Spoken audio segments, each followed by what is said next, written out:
Good evening, everybody. It's Wednesday, so that means I'm welcoming you to another episode of Chaz Calenda, attorney at law, here on the Coalition Radio Network. I'm your host, Chaz Calenda, and I'm an attorney at the law firm of Inman and Torgy here in Coventry, Rhode Island. And as usual, I'll be hosting tonight's show. As you know, we've been following statewide and national legal and political issues and topics here on the show, and tonight will be no different. On occasion, we've had some political candidates join us, and that is going to be what we're doing here tonight. We're lucky enough to have my guest tonight, Amanda Blau, an attorney and recently announced candidate for the Rhode Island State House District 30, which covers parts of East and West Greenwich here in Rhode Island. She's going to tell you all a little bit about herself, and we'll discuss some of the issues facing the residents of House District 30. Amanda, thank you for joining me tonight, and welcome to the show. Thank you, Chaz. Thanks for having me. It's great to see you. You too, and thank you for coming on. Amanda, you jumped in the race for House District 30. Congratulations. Thank you very much. Yes, I'm completely in now. Excellent. So glad to hear that. So tell us a little bit about yourself, a little bit about your background, and what made you decide that this was going to be the year that Amanda Blau was going to run for House District 30. Yeah, so I grew up in Hopkinton, went to URI, worked for a little bit before going to law school at the University of Michigan. I'm still still a practicing attorney today. I work mostly from home, and that's a product of COVID. And I'm living in West Greenwich, and I have prior experience in public service. When I was at URI, I served on the Charahoe School Committee for 4 years.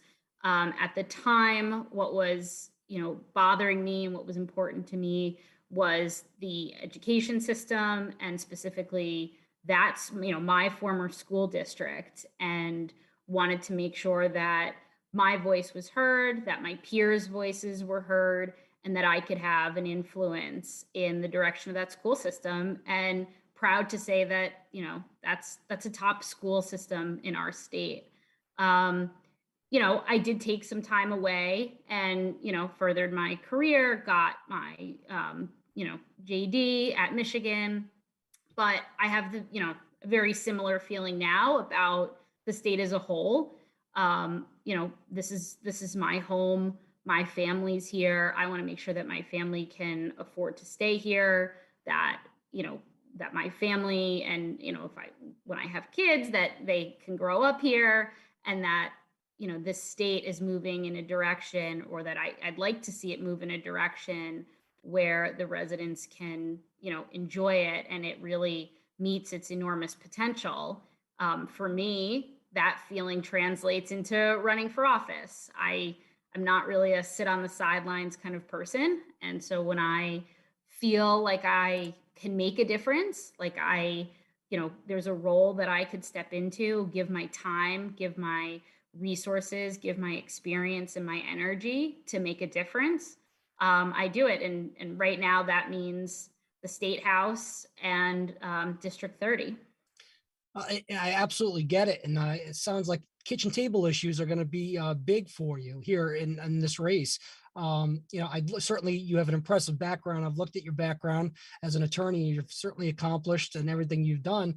But it sounds like you're looking to support the everyday people of Rhode Island, everybody who's coming, everybody in that District 30 who are concerned about the same kind of things, education, kitchen table issues. It sounds like those the things are going to be the cornerstone of your campaign. Yeah, I mean, that's right. I've already started walking the district, knocking doors, the kind of hallmark of a state legislative campaign. And it's been great. I am, mostly listening, and a lot of what I'm hearing for people are the same themes, that they're concerned about the education system in the state. Now, East Greenwich, West Greenwich, those are great school systems, but people are still concerned about the state education system as a whole. Parents who have high school age students are concerned about where their students are, where their kids are going to go to college. Are they going to be able to get jobs back in this state if they want to come home? Are they going to be forced to kind of stay in the states where they go to college if they don't choose to go to a Rhode Island university?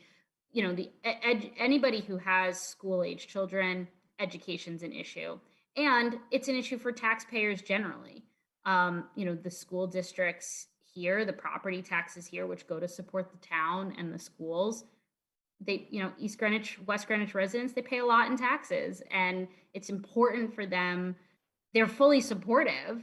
I have yet to run into someone who's not supportive of the school system, but they want to make sure that they're getting, a high quality product. They want to get If their it's bang for their buck, I would imagine, with their kids. right, and if it's not their kids, it's their neighbors' kids or the kids down the street that they've watched grow up. And so it's a very similar tune that I heard when I ran for school committee. And I think the issues that I would be tackling would be different because they would be at a state level, not the individual school committee by school committee basis.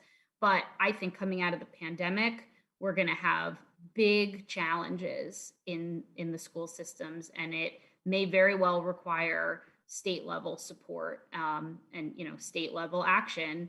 And I want to make sure that whatever the General Assembly does, or in conjunction with RIDE and the governor's office, that we are making the right decisions. We are spending federal funds the right way, and in a way that really gets people the kind of investment in education that they deserve.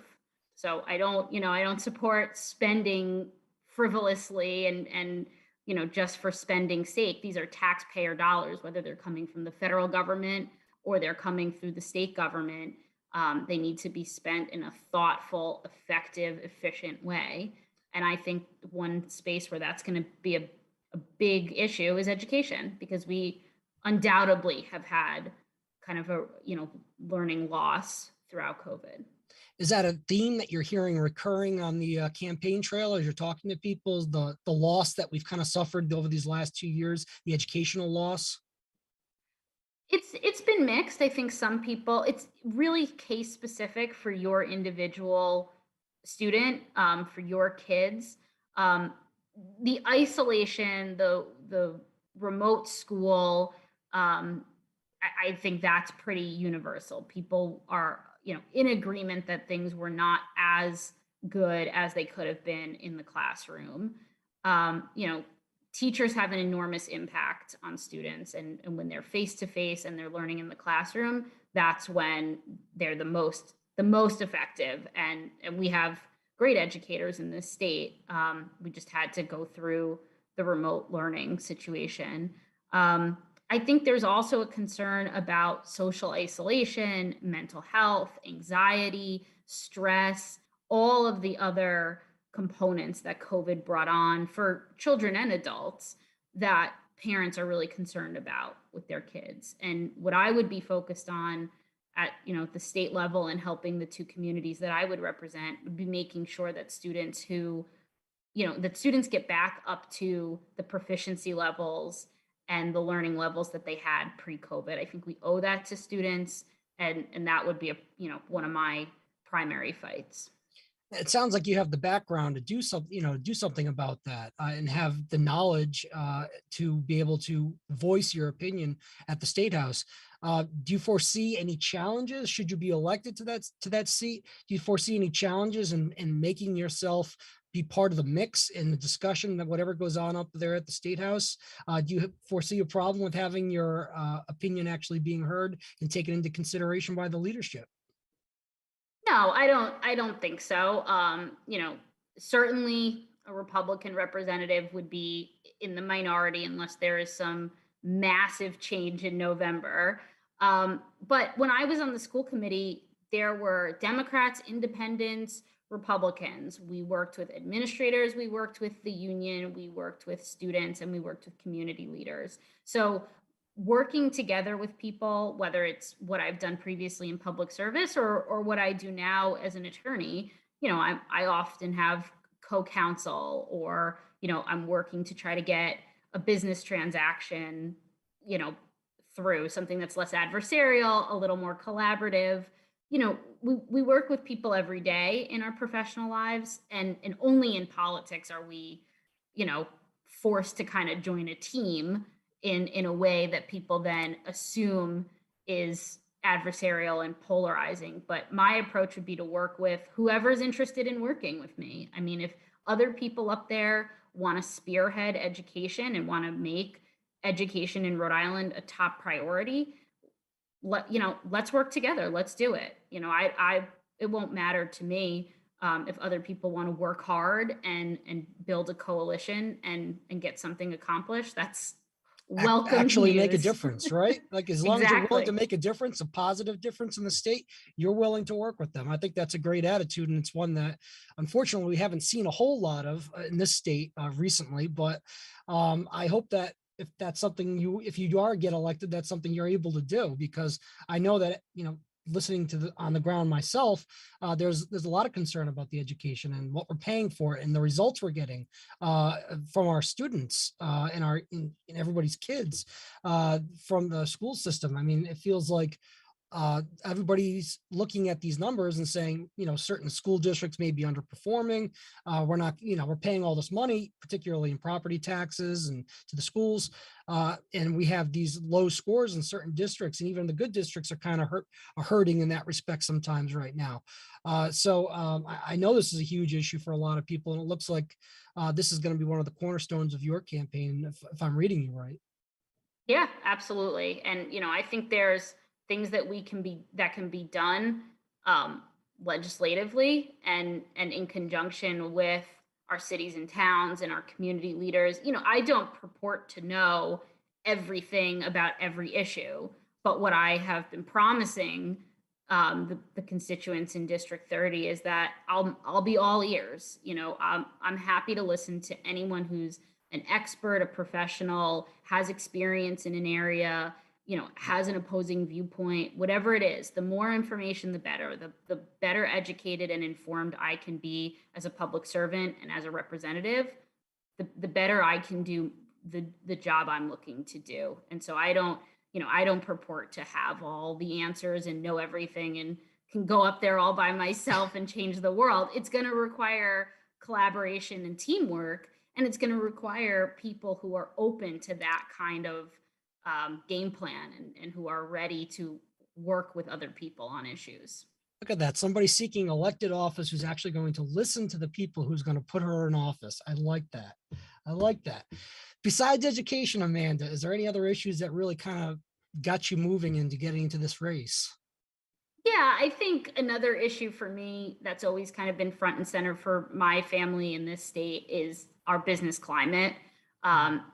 Over regulating small businesses, making things challenging to start up a business, stay in business. I'm hearing a lot from business owners now that staffing is their number one issue.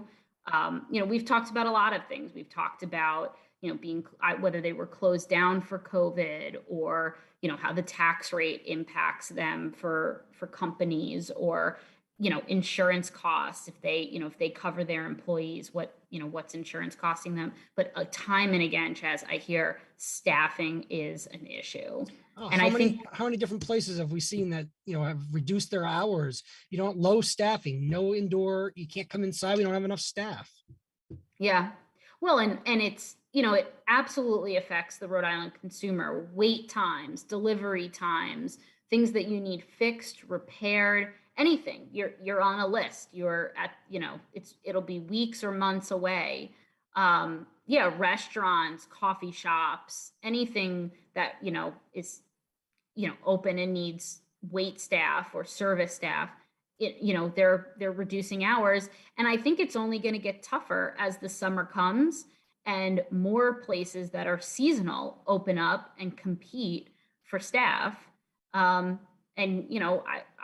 grew up in Hopkinton. We're not close, not far from Westerly, Narragansett. When I was at URI, there's restaurants, they'll just open up at the beginning of the summer, and that's where young people want to work. That's where the excitement is over the summer. That's going to crush businesses in other parts of the state who are vying for talent. And across the board, across industries, we export graduates in the state of Rhode Island. We don't import talent. We don't fill up our professional pipelines in healthcare, in the trades, in the technology sector. And that's a problem. That's unsustainable for a state to have a decreased workforce over time. Especially considering the schools that we have here in this state. We got Brown University, we've got RISD, we've got all these different, high level, high tier schools that we're supposedly producing, outstanding young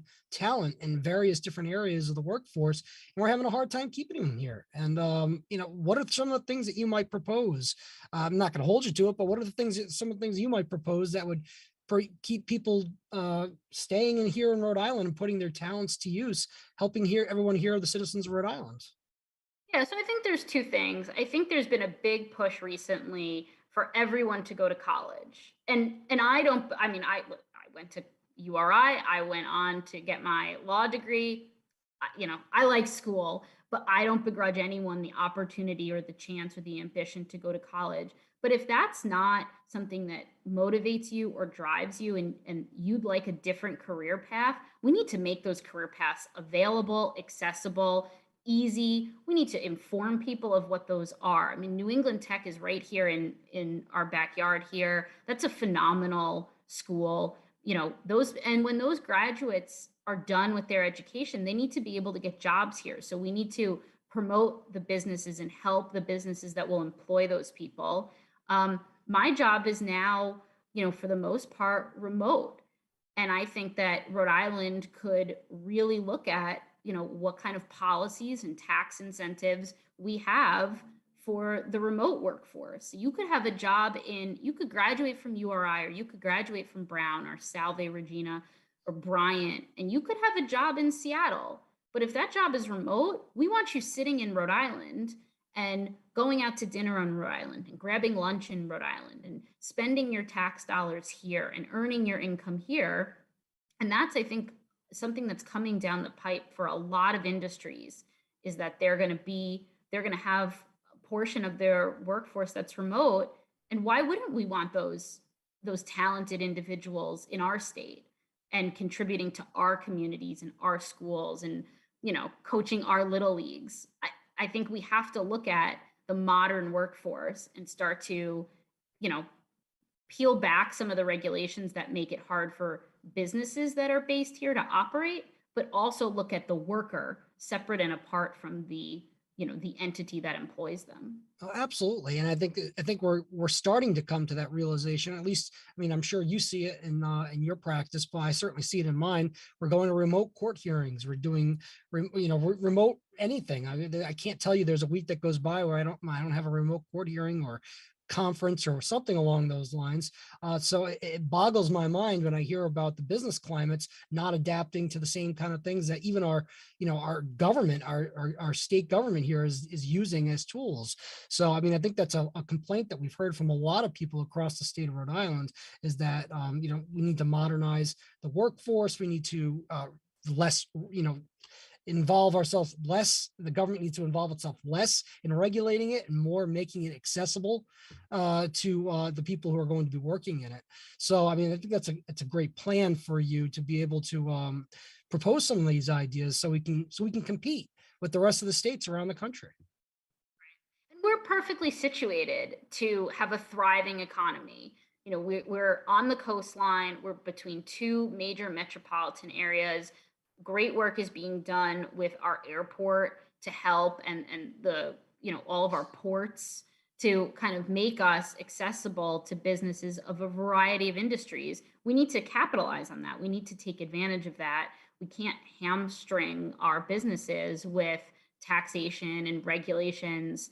My grandfather is a small business owner and entrepreneur. My father was in the jewelry industry in Providence. I mean, my family, generation after generation, my great grandfather owned a furniture store and an upholstery manufacturing plant. Every single generation has small business owners in it in my family. And, it's been harder and harder and harder every time we talk about it. Like you said, at the dinner table, those are the issues that are coming up. How can I keep my business going?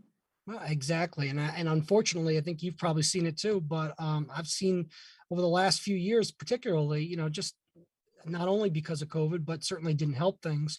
You've seen these generational businesses that have unfortunately had to close their doors simply because between the regulations, the financial hit that pretty much everybody took during the pandemic years.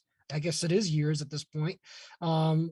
It's kind of sad, and I think Rhode Island's been hit particularly hard simply because we've had such a bad business climate to begin with because of the overregulation, the overtaxation, and it's driving businesses out of here. And I think we do need people who are going to advocate for the small business owners, for the workers of those small businesses, to be able to make Rhode Island's business climate sustainable. Because if it doesn't go in a different direction, we're really in some trouble here, and that's going to affect everybody in the state, not just in District 30. That's right. And so, as a state representative, it's certainly important to me to make sure that the communities that I serve, that their voices are heard, and that, they're my priority. But at the General Assembly, there are a number of bills and regulations that touch all businesses across the state or all students. And so it's that dual purpose. And, like I said, if you just listen to people and you make yourself available and accessible, and you're interested in knowing what concerns people have or what ideas they have, it doesn't always have to be bad. If they have great new ideas, whether it's the business community, the hospitality industry, students at our various colleges, just listen and be accessible and available, and you'll get the answers. You just have to want to do the work and put in the time. Well, you're certainly putting in the work and putting in the time. I've seen your campaign out there, pounding the pavement, meeting people in your district, and you're one of the most visible campaigns that I've seen so far, at least on social media. And I think that's a great thing. And what kind of feedback are you getting, just generally speaking? So far, everyone has been really positive about the campaign aspect of it. I am hearing a lot of concerns about the future of the state of Rhode Island. The one thing from being from here, and that I've heard, everybody loves the state. People do not want to leave Rhode Island. It's their home. It's my mom's down the street, my uncle's in the next town, my cousins are all over. I mean, right. People genuinely love this state and they want to stay here. They're just faced with the financial reality that they can't. And that's a problem. I mean, that's just a complete disservice to, residents of Rhode Island. I love it. Some nights are rainy and foggy and nasty like tonight. Some weekends are great and beautiful and sunny. And it's just a pleasure talking to people, to get to know people and to find out what we have in common. And, the biggest advocates are the dog parents. I've now been carrying dog treats, and I make sure that I'm always prepared for everyone's four-legged friends. And you can connect with people outside of, I'm running as a Republican. Oh, I'm registered as a Democrat. Okay, well, what concerns you? What motivates you? What interests you? And we reach a point where we have something in common, and then we're just talking as neighbors and friends. And so it's been great to kind of get to know everyone and, be out and about, and get to listen to people. And that's the job of a state representative, is to be able to listen to people and put their ideas into action. And I think you're off to a great start. And I think the citizens of East and West Greenwich in your district would be well served by your enthusiasm, and you're willing to work for them and listen to them. Because I can tell you from a personal perspective on my own situation is that people just want to be heard most of the time. They want people who are actually listening and not just giving them lip service. It's one of those situations where people can spot a phony from a mile away, and you don't have phony written on your forehead. I can tell you that right now. No, Amanda, you're 100% right, Chaz. I mean, people, even if the answer is, unfortunately, I can't find a solution, or I can't get you the solution you want right now, they just want to know that they're being heard and that somebody is there, carrying the mantle forward with them, and that if there's some progress can be made, somebody's working on it with them. Absolutely. That's exactly what I've seen. And I think that's what you're going to continue to see while you're out on the campaign trail. Amanda, tell everyone where they can find you, or where people who are interested in your campaign can look you up and find out a little bit more about you after the show.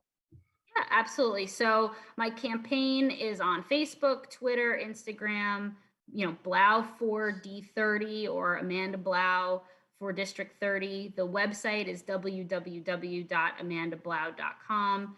People can email me, info@amandablau.com. Phone numbers on the website. Whatever means works for you, works for me.